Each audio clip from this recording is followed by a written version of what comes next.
Hello everyone, this is dietitian Tina Shaha. Today I am going to talk about what should be the portion size and combination of your food if you have diabetes. Before going to the portion size and combination, you have to understand what is insulin and how does it works, and why food is important to maintain blood glucose and your insulin level. First I will talk about the types of diabetes. First is type 1, which is insulin dependent, mostly seen in children. Second is type 2, which is insulin resistant, mostly seen in adults. Though these types are age specified, still nowadays due to lifestyle changes and obesity, type 1 can be seen in adults and type 2 can be seen in children. And the third one is gestational diabetes, which can be seen during pregnancy. Now I am going to go ahead and talk about some key organs that are important when looking at the regulation of blood glucose and glucose metabolism. Number 1, small intestine. In the small intestine, the food breaks down and absorbs into the bloodstream. Number 2, pancreas.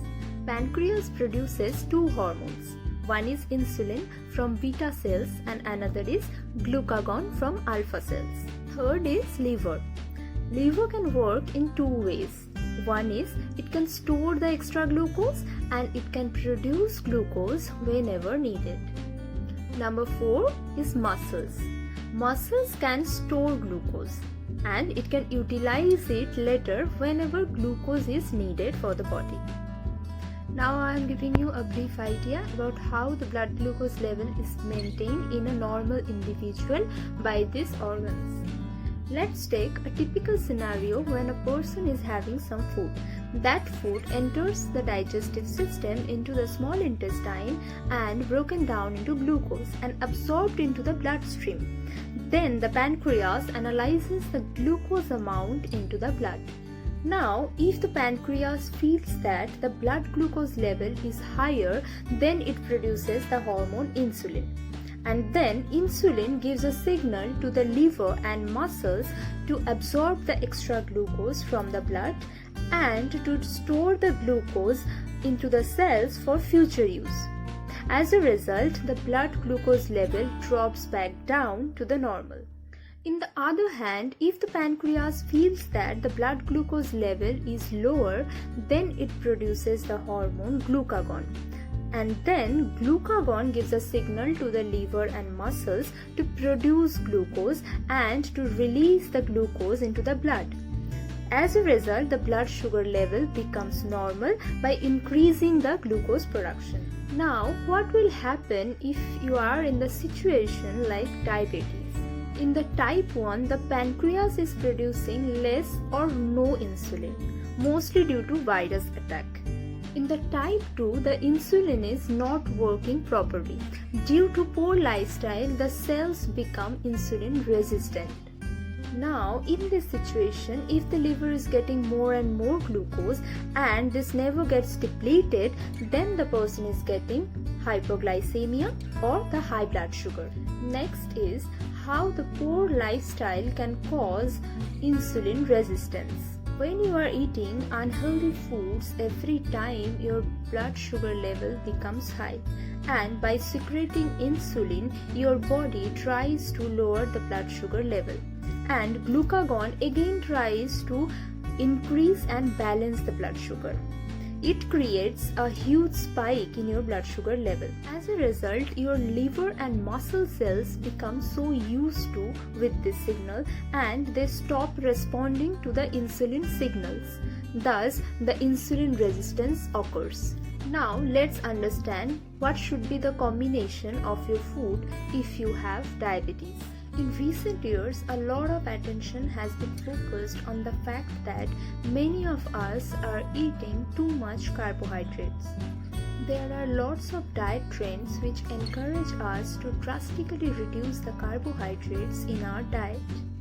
In diabetes, the key management is your blood sugar level should be rising and falling slowly throughout the day. Different foods have different effect on your blood sugar level, and that has an impact on your long-term blood glucose management and your long-term health. When you choose a low glycemic index and a low glycemic load food, that tends to provoke your blood sugar level very slow and nice way.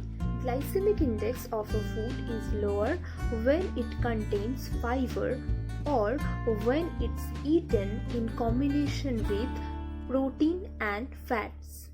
Examples of low GI foods are beans, lentils, oats, most fruits and vegetables, and some whole grains like quinoa.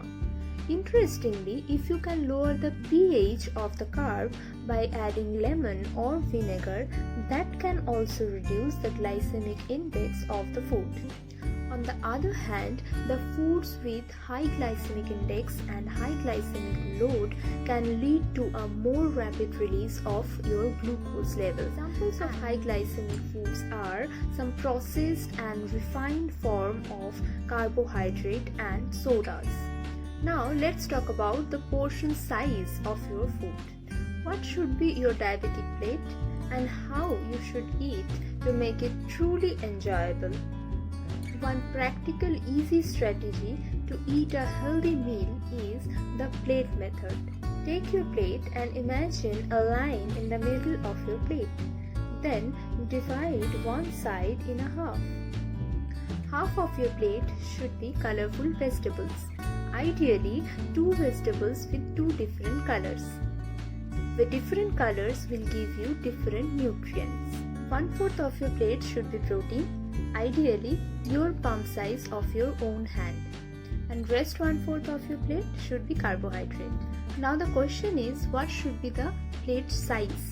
The answer is according to your hunger, because understanding your hunger is a very important part of your diet. Keep in mind that your meal should only satisfy your hunger, not to make your tummy full. Some other points that you need to keep in mind. Number 1. Milk, water and oil should be in a balanced amount for the whole day. Number 2. Nuts should be in your daily diet for omega-3. Number 3. Fish should be in your diet at least twice a week to get enough amount of essential amino acids. Number 4. Red meat intake should be in moderation to maintain the lipid profile or to maintain the cholesterol level. Number 5. A large meal can rise your blood sugar level. It is essential, therefore, to take small and frequent meals. Number 6. Methi or fenugreek seeds are very good source to maintain the blood glucose level. You can have it soaked or boiled, or you can add it in cooking. There are some myths and facts about diabetic diet. Let's talk about them. Myth 1. You need to avoid all the carbohydrates from your diet. The fact is, simple carbohydrates breaks down faster and can rise your blood sugar level suddenly. Instead, have complex carbohydrate which takes longer time to break down and will not rise your blood sugar level suddenly. Myth 2. Fruits should be avoided. The fact is, you should include fruits in moderation because most of the fruits are low in GI. Definitely you should avoid fruit juice because by removing the fiber, you are increasing the GI content of that particular fruit. Myth 3. You should avoid potato and rice. The fact is, you can have boiled potato in moderation. You should definitely avoid fried potato. And yes, brown rice is little higher in fiber content than normal rice, but in both the cases, you need to maintain the portion size. Myth 4. Weight loss is mandatory if you are overweight during diabetes. The fact is, you should concentrate on fat loss, not weight loss. Instead, you need to increase the skeletal muscle mass. Thanks for watching.